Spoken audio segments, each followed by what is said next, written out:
We've got a bit of sunshine coming into the garage now.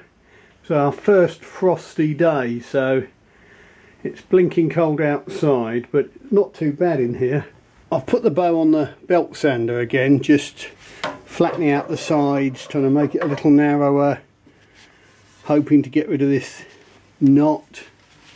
I've looked at the tips as well. It's easy to think, blimey, there's nothing left of this bow, but when we put the verniers on it, we can see it's actually still 1/2 inch wide, or near as damn it, at the tips. 1/2 inch, that's plenty for horn knocks. I've got several ground down bits I use for doing me horn knocks. That's the one I use mostly. That was ground down from a 16mm, you know, just ordinary wood bit. That's a sort of big fat 1 inch one, that'd be for really heavy bows, but to be honest I don't use that much now.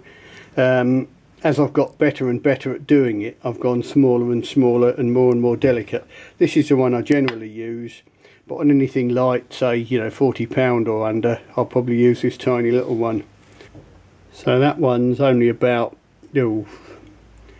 11 odd millimeters. That one's probably a little bit less.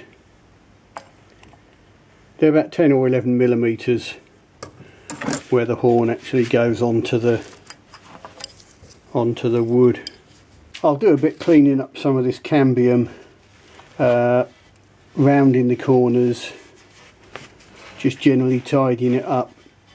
You know, I start off with basically a square stave, and as you work it, you round off the belly, you take the corners off, and you end up with that sort of full bellied shape. I think the high arched D shape that a lot of people imagine for a bow is a bit of a Victorian thing, and even then it's an exaggeration.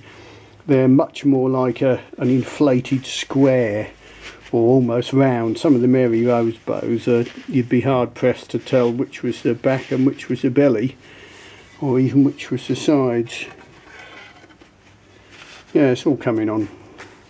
I'll do some work removing this cambium. Where the bow's been flexing, it started to sort of crack and pop off, so I just that's a metalworking file, a bastard file, and if you just go gently across the grain with it like that, it's just sort of falling off.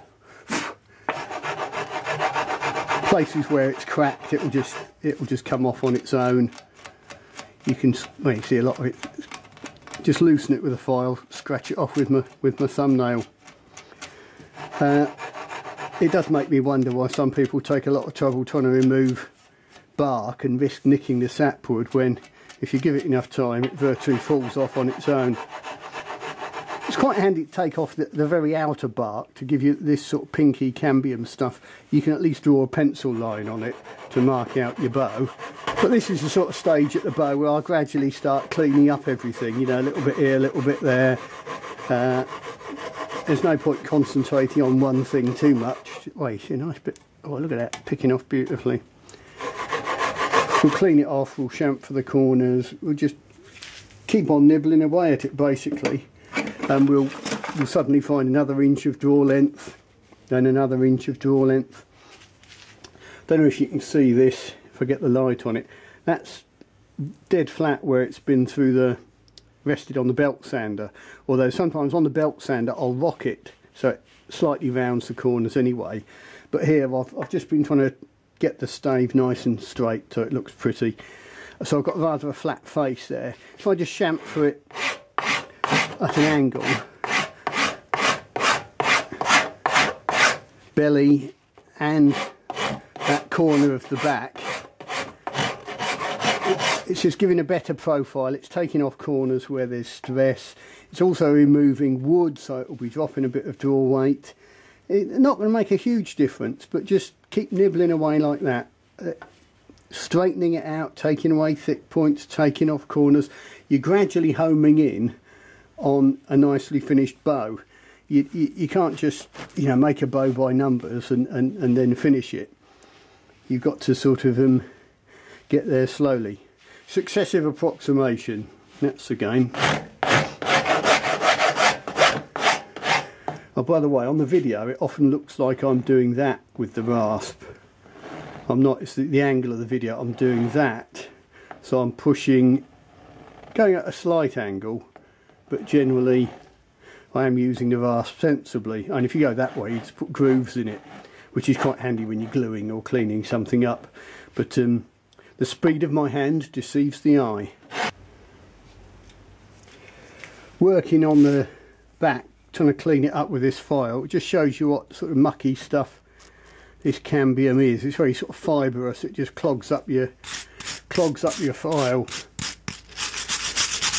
You're really just sort of using the weight of the file to just sort of tear it off, just sort of lift it off the back of the bow. So you're not ripping into the sapwood at all.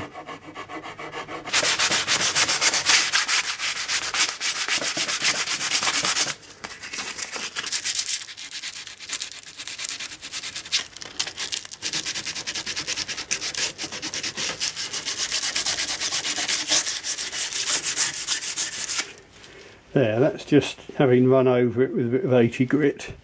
You see we've got little patches of cambium and what have you, but they can be picked off and tickled away at later on. You can see it's starting to look more like the back of a bow. This knot's getting less and less now. That's we'll probably find we will lose that, I think.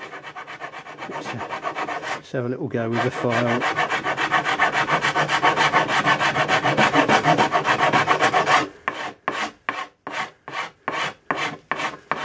Yeah, there's not really much left of that, is there, by the time we're finished?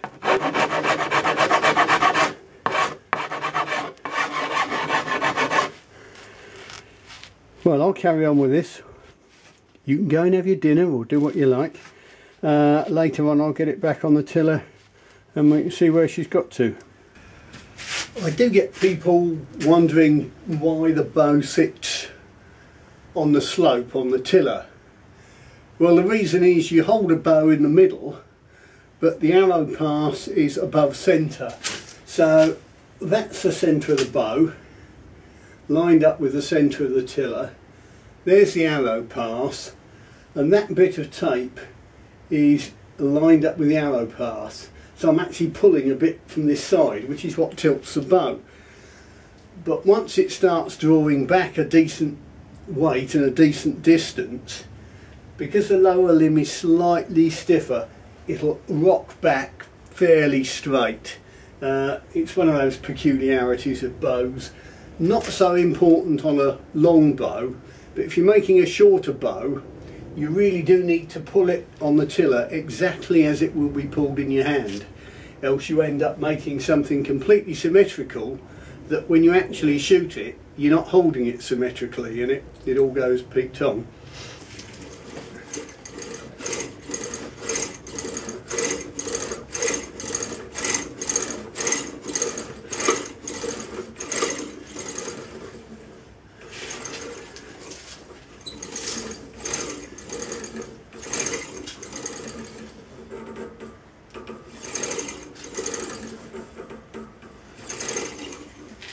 Blimey, you see what I mean? Suddenly it's caught up with me.